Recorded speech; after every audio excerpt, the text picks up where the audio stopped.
ಮೊದಲನೇದಾಗಿ ಮಾಧ್ಯಮದ ಎಲ್ಲ ನನ್ನ ಸಹೋದರರಿಗೆ ಸಹೋದರಿಯರಿಗೆ ಸ್ವಾಗತವನ್ನು ಮಾಡ್ತಾ, ಇವತ್ತು ಉಡುಪಿ ಜಿಲ್ಲಾ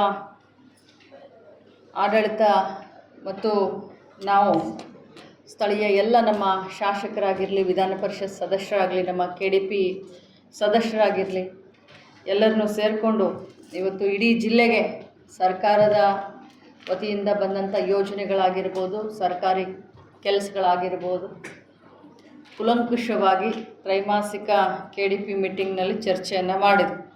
ಅಧಿಕಾರಿಗಳು ತಮ್ಮ ತಮ್ಮ ಜವಾಬ್ದಾರಿಯನ್ನು, ತಮ್ಮ ಅಧಿಕಾರದ ವ್ಯಾಪ್ತಿಯಲ್ಲಿ ತಮ್ಮ ಜವಾಬ್ದಾರಿಯನ್ನು ತಿಳಿದುಕೊಂಡು ಏನೆಲ್ಲ ಕೆಲಸಗಳನ್ನು ಮತ್ತು ಸರ್ಕಾರದ ಯೋಜನೆಗಳನ್ನು ಅನುಷ್ಠಾನ ಏನೇನು ಮಾಡಿದ್ದಾರೆ, ಟೈಮ್ ಲಿಮಿಟ್ ಒಳಗಡೆ ಮಾಡಿದ್ದಾರಾ ಅಥವಾ ಟೈಮ್ ಮೀರಿದೆಯಾ, ಅಥವಾ ಅವ್ರಿಗೆ ಕೊಟ್ಟಂಥ ಜವಾಬ್ದಾರಿಯಲ್ಲಿ ಅವರೆಷ್ಟು ಇಂಟ್ರೆಸ್ಟ್ ತೊಗೊಂಡಿದ್ದಾರೆ ಅನ್ನೋದಕ್ಕೆ ಎಲ್ಲ ಇಲಾಖೆಗಳು, ಒಂದಲ್ಲ ಎರಡಲ್ಲ, ಇಡೀ 32 ಇಲಾಖೆಯ ಬಗ್ಗೆ ಕುಲಂಕುಷವಾಗಿ ನಾವೆಲ್ಲ ಚರ್ಚೆ ಮಾಡಿದ್ದೀವಿ. ಕಂದಾಯ ಇರ್ಬೋದು, RDPR ಇರ್ಬೋದು, ವಾಟರ್ ರಿಸೋರ್ಸ್ ಇರ್ಬೋದು, minor irrigation, major irrigation, health, education, ಪ್ರತಿಯೊಂದು ಇಲಾಖೆಯ ಬಗ್ಗೆ ಇವತ್ತು ಕೃಷಿ ಇರಬಹುದು, ಮೀನುಗಾರಿಕೆ ಇರ್ಬೋದು, ಬಂದರು ಇರಬಹುದು, ಪ್ರತಿಯೊಂದು ಇಲಾಖೆ ಪರವಾಗಿ ನಾವು ಇವತ್ತು ಚರ್ಚೆಯನ್ನು ಮಾಡಿದ್ವಿ. ಸುಮಾರು ಶಾಸಕರು ಅವರಿಗೆ ಸಂಬಂಧಪಟ್ಟಂಥ ಕ್ಷೇತ್ರದ ಅಭಿವೃದ್ಧಿಯ ವಿಚಾರವಾಗಿರ್ಬೋದು, ಪ್ರೋಟೋಕಾಲ್ ವಿಚಾರ ಆಗಿರ್ಬೋದು, ಅವನ್ನೆಲ್ಲ ನಮ್ಮ ಗಮನಕ್ಕೆ ತೆಗೆದುಕೊಂಡು ಬಂದಿದ್ದಾರೆ.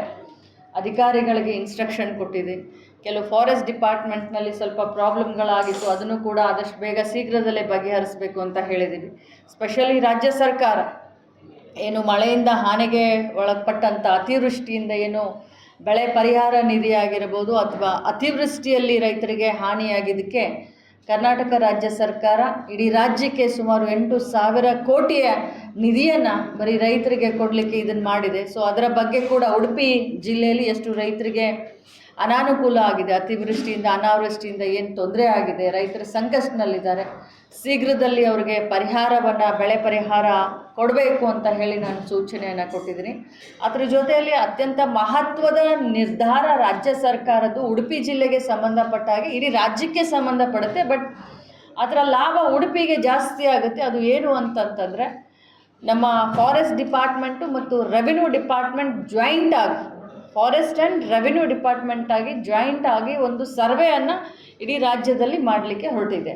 ಆ ಸರ್ವೆಯಿಂದ ಈಗ ನಮಗೆ ಸುಮಾರು ಜಾಗಗಳಲ್ಲಿ deemed forest, reserve forest, social forest ಅಂತ ಭಾಳಷ್ಟು ನಮಗೆ ಅನಾನುಕೂಲಗಳು ಆಗ್ತಾ ಇರ್ತವೆ. ಯಾವ ಪರ್ಮಿಷನ್ಗಳು ಕೂಡ ಸಿಗೋದಿಲ್ಲ, ಸಾರ್ವಜನಿಕರಿಗೆ ತುಂಬ ತೊಂದರೆಗಳಾಗ್ತವೆ. ಸೊ ಈಗ ಕಂದಾಯ ಇಲಾಖೆ, RDPR, survey department plus forest department 4 ಇಲಾಖೆಗಳು ಕೂಡಿ ಈ ಒಂದು ಸರ್ವೆಯನ್ನು ಮಾಡೋದ್ರಿಂದ ಏನಾಗುತ್ತೆ ಅಂತಂದರೆ, ಡಿಸಿಷನ್ಗಳನ್ನ ತಗೊಳ್ಳೋಕ್ಕೆ, ಇದು ನಮ್ಮ ಅರಣ್ಯ ಇಲಾಖೆಗೆ ಸಂಬಂಧಪಟ್ಟಿದ್ದಲ್ಲ, ಇದು ನಮ್ಮ ಡೀಮ್ಡ್ ಫಾರೆಸ್ಟ್ ಅಲ್ಲ, ಅಥವಾ ಮುಂದೆ ಇದು ಸಾರ್ವಜನಿಕರಿಗೆ ಅನುಕೂಲ ಆಗುವಂಥ ಜಾಗ ಇದ್ದರೆ ಅದನ್ನು ಡೀಮ್ಡ್ ಫಾರೆಸ್ಟ್ ಆಗಲಿ ಅಥವಾ ಅರಣ್ಯ ಇಲಾಖೆಯಿಂದ ಅದನ್ನೇನಾದರೂ ಒಂದು ಇದನ್ನು ಮಾಡಿ ಬಿಟ್ಕೊಡೋದಾಗಲಿ. ಸೊ ಈ ಜಂಟಿ ಸರ್ವೆಯಿಂದ ಉಡುಪಿ ಜಿಲ್ಲೆಗೆ ಮಾತ್ರ ಭಾಳಷ್ಟು ಅನುಕೂಲ ಆಗುತ್ತೆ ಅನ್ನೋದನ್ನು ತಮ್ಮ ಮುಖಾಂತರ ನಾನು ತಿಳಿಸ್ಲಿಕ್ಕೆ ಬಯಸ್ತೇನೆ. ಅದರ ಜೊತೆಯಲ್ಲಿ ಆರೋಗ್ಯ ಇಲಾಖೆಯಲ್ಲಿ ಏನೇನೆಲ್ಲ ಕೆಲಸಗಳಾಗಬೇಕಾಗಿತ್ತು, ಏನು ಹೆರಿಗೆ ಪ್ರಮಾಣ, ನಾವು ಹೋದ ವರ್ಷಕ್ಕೆ ಸಂಬಂಧಪಟ್ಟಾಗೆ ಅದರ ಹಿಂದಿನ ವರ್ಷಕ್ಕೆ ಸಂಬಂಧಪಟ್ಟಾಗೆ ನಾವು ವಿಚಾರ ಮಾಡಿದ್ರೆ ಹೆರಿಗೆ ಪ್ರಮಾಣ ಬಹಳಷ್ಟು ಸರ್ಕಾರಿ ಆಸ್ಪತ್ರೆಯಲ್ಲಿ, PHCನಲ್ಲಿ, CHCನಲ್ಲಿ ಮತ್ತು ಜಿಲ್ಲಾ ಆಸ್ಪತ್ರೆಯಲ್ಲಿ ಕಡಿಮೆ ಆಗಿತ್ತು. ಇದು ಬಡವರಿಗೆ ಅನುಕೂಲ ಆಗುವಂಥ ಈ ಒಂದು ಕೆಲಸ ಯಾಕೆ ಪ್ರೈವೇಟೈಸೇಷನ್ಗೆ ಸಪೋರ್ಟ್ ಮಾಡಲಿಕ್ಕೆ ಆಗ್ತಾ ಇದೆ ಅಂತ ನಾವೆಲ್ಲ ಕುಲಂಕುಷವಾಗಿ ವಿಚಾರ ಮಾಡಿದಾಗ ಕೆಲವು ನ್ಯೂನತೆಗಳು ನಮಗೆ ಕಂಡು ಬಂದವು. ಅದನ್ನು ಕೂಡ ಸರಿ ಮಾಡಲಿಕ್ಕೆ ನಾವು ಆದೇಶವನ್ನು ಕೊಟ್ಟಿದ್ದೀವಿ. ಜೊತೆಯಲ್ಲಿ ಏನು ನಾವು ಜಿಲ್ಲೆಯಲ್ಲಿ ಈಗಾಗಲೇ ಆನ್ಗೋಯಿಂಗ್ ವರ್ಕ್ಗಳು ಏನೇನಿದ್ದಾವೆ ಅವನ್ನ ಆದಷ್ಟು ಶೀಘ್ರದಲ್ಲಿನೇ ಟೈಮ್ ಲಿಮಿಟ್ನಲ್ಲಿ, ಏನು ನಾವು ಟೈಮ್ ಬಾಂಡ್ ಕೊಟ್ಟಿರ್ತೀವಿ ಅದರ ಒಳಗಡೆ ಮುಗಿಸ್ಬೇಕು ಅಂತ ಕೂಡ ನಾವು ಹೇಳಿದ್ದೇವೆ. ಮತ್ತು ಜೊತೆಯಲ್ಲಿ ಸಾರ್ವಜನಿಕರಿಗೆ ಅನುಕೂಲ ಆಗುವ ರೀತಿಯಲ್ಲಿ ತಹಸೀಲ್ದಾರ್ ಕಚೇರಿ ಆಗಿರ್ಬೋದು, ತಾಲೂಕ್ ಪಂಚಾಯಿತಿ ಆಗಿರ್ಬೋದು, ಜಿಲ್ಲಾ ಪಂಚಾಯಿತಿ ಆಗಿರ್ಬೋದು, ಜಿಲ್ಲಾ ನಮ್ಮ DC ಅವರ ಕಚೇರಿ ಆಗಿರ್ಬೋದು, ನಾಡ ಕಚೇರಿಗಳಾಗಿರ್ಬೋದು, ಗ್ರಾಮ ಪಂಚಾಯಿತಿ ಆಗಿರ್ಬೋದು, ಯಾವ ರೀತಿ ನಾವು ಪರಿಸರ ಸ್ನೇಹಿ ಅಂತ ಹೇಳ್ತೀವಲ್ಲ ಅದೇ ರೀತಿ ಪಬ್ಲಿಕ್ ಫ್ರೆಂಡ್ಲಿ ಅಟ್ಮಾಸ್ಫಿಯರ್ನಲ್ಲಿ ಕೆಲಸ ಮಾಡಬೇಕು. ಜನರಿಗೆ ತ್ವರಿತಗತಿಯಲ್ಲಿ ತಾವು ಕೆಲಸವನ್ನು ಮಾಡಿ ಸ್ಪಂದನೆ ನೀಡಬೇಕು ಅಂತ ಕೂಡ ನಾವು ಇನ್ಸ್ಟ್ರಕ್ಷನ್ ಕೊಟ್ಟಿದ್ದೇವೆ.